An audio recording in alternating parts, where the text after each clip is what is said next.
امام الانبیاء محبوب کبریا حضرت محمد مصطفیٰ صلی اللہ تعالی علیہ وسلم کا دیوانہ پروانہ، جان نثار، جان پہ کھیلنے والا بلال، سرکار کے چہرے انور کا دیدار کیا تو کلمہ پڑھ بیٹھا۔ امیہ ابن خلف کو پتہ چلا بلال کو مارنا شروع کیا، سارا دن مارتا ہے،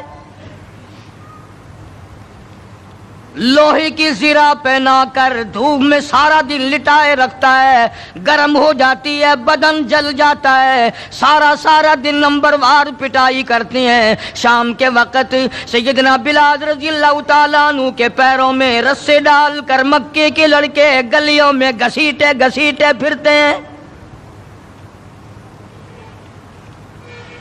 جس گلی سے گزارا جاتا ہے عورتیں پوچھتی ہیں کیا بات ہے، نوجوان پوچھتے ہیں کیوں مارتے ہو، مارنے والے جواب ایک دیتے ہیں، غلام امیہ ابن خلف کا ہے، کلمہ کالی کملی والے کا کیوں پڑھتا ہے؟ چمڑا اڑ گیا، ہڈیاں سالم نہ رہی، روزانہ گھسیٹا جاتا ہے، روزانہ مارا جاتا ہے، روز مار کے امیہ ابن خلف تھک گیا۔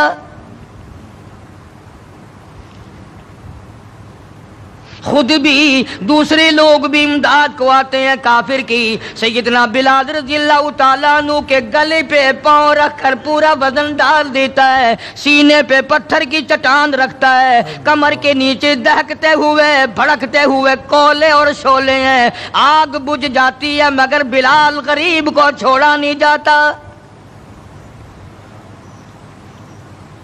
آج کوئی مار کھائے گا عورتوں کے پیچھے، کوئی زمین کے پیچھے، کوئی دولت کے پیچھے، کوئی مکان کی وجہ سے، کوئی دکان کی وجہ سے، کوئی کرسی کی وجہ سے، کوئی شہنشاہیت کی وجہ سے، کوئی وزارت کی وجہ سے، کوئی سفارت کی وجہ سے بلال مار کھاتا ہے۔ قرآن کہتا ہے وَأُوذُوا فِي سَبِيلِي وَقَاتَلُوا وَقُتِلُوا لَأُكَفِّرَنَّ عَنْهُمْ، خدا کہتا ہے یہ وہ لوگ ہیں جنہوں نے مار کھائی میری راہ میں، میرے نام پہ مار کھائی، میری وجہ سے مار کھائی، زبان پر مصیبت آئی، جان پر مصیبت آئی، مالی تکلیف پہنچی، بھوک پیاس کی تکلیف اٹھائی۔ خدا فرماتے ہیں میرا بندہ تکلیف اٹھاتا ہے، میں سامنے کھڑا ہو کر دیکھتا ہوں وَأُوذُوا فِي سَبِيلِي، اور میرے بندے میں تجھے دیکھ رہا ہوں، میرے نام پہ تجھے مار پڑ رہی ہے۔ جناب بلال حبشی رضی اللہ تعالیٰ عنہ کی ذات اقدس ہے، مار کے تھک گئے، اکتا گئے، سزا دے کر تھک گئے، مگر بلال اپنے ایمان میں، اپنے یقین میں، اپنی توحید میں، ختم المرسلین صلی اللہ علیہ وسلم کی رسالت میں کسی قسم کی ملاوٹ کرنے کو تیار نہیں۔ تمہیں تو آج اگر تھوڑا سا کوئی کہہ دے کہ اس سال کاروبار میں تجھے منافع اسی لیے تو نہیں ہوا کہ تو نے فلانے بابے کو نہیں مانا، فلانے بابے کی پوجا نہیں کی، فوراً کروٹ بدل جاتا ہے، چلو بھائی اب کے بابے کو ہی مانیں گے۔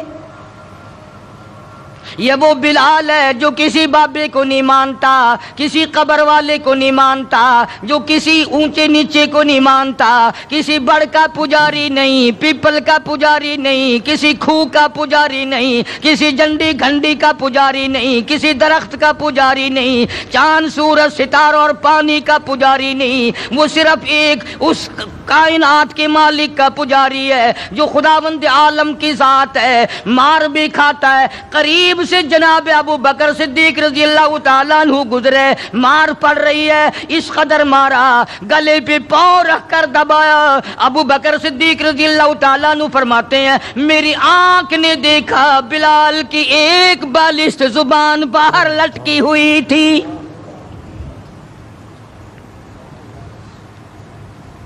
کمال ہے، اتنی تکلیف اٹھا رہا ہے، جب بھی ذرا سا پاؤں پر کو ہٹایا، سانس آیا، فوراً آواز لگاتا ہے اللہ